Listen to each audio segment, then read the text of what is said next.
Hey everybody, welcome back to the channel. I hope you're doing great. We got a good one for you today. We're in Tucson, Arizona, soaking up the sun, about 80 degrees, a little breeze, not too bad.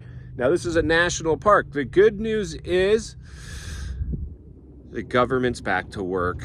That means the employees are back to work. The bad news is that during the government shutdown, you were able to go into all the national parks free. But the good news is that I bought a parks pass a while back while in Yosemite, no, Sequoia National Park. And so it was nice to be like, finally, my parks pass got me into a park that I would have had to pay for. But anyway, let's take a little look around here in Tucson, Arizona. Look at this pretty beautiful mountain range. We just pulled in, and this is just our first stop, but this is I'm gonna hack this name, the Sagreros Cactus Forest in the Sagreros National Park. Nowhere else can you find a fine collection of native desert plants to be found on this land. Or that'll be found on this land. So yeah, we got some pretty good desert plants, that's for sure. And just beautiful. And we've got the old Sprinter van. We just put the cattle catcher up front and some lights up there on the light bar just in case needed. And beautiful homes. I mean, beautiful homes. Anytime you get near a national park, I've noticed the quality of homes go up, because this is kind of like a destination area, and anytime you can buy or live near a destination area, a destination town. In fact, one of the ones I keep targeting is Visalia, because it's right next to the Sequoias, and the Sequoia National Forest is the big pull for the area.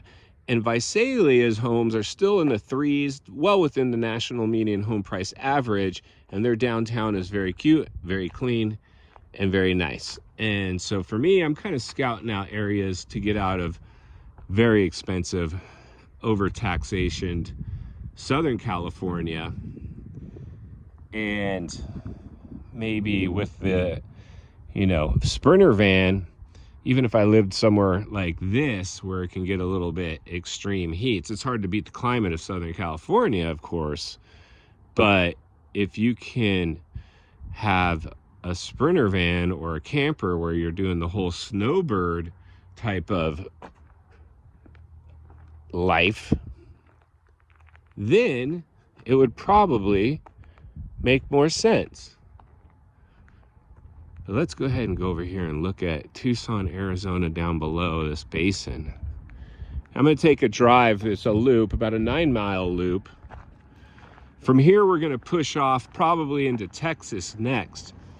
My goal is to do a cross-country road trip, which I've never really done. I've flown across country, but I've never driven it. And while I don't really enjoy the idea of putting that many miles on my vehicle, you gotta do everything at least once in life.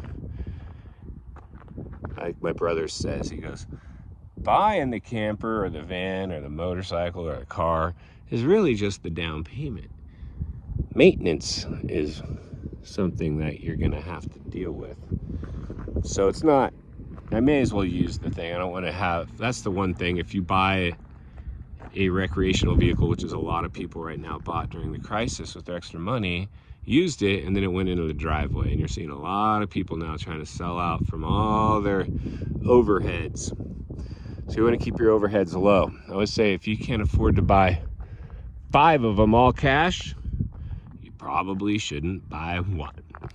So there you go, national park here in Tucson, Arizona. My 2 cents on a few things. Here's the little guide we got right here. And I'm gonna go ahead and push off, take a tour of this park. Not sure if I'll have any more from you that's worth filming on this park, or if any thoughts come to mind that I think might be entertaining or useful. But if I do, you can stay tuned for that. But other than that, I'm gonna do my best to just whip out the camera and document as much of this trip as possible for you guys. Some of the sight sounds and things that I see on the road. And I think you guys are gonna thoroughly enjoy it. So if you do, please, and if you've been here or not, or you'd like to be, or you got any advice, leave it in the comments below. We'll see you on the next video.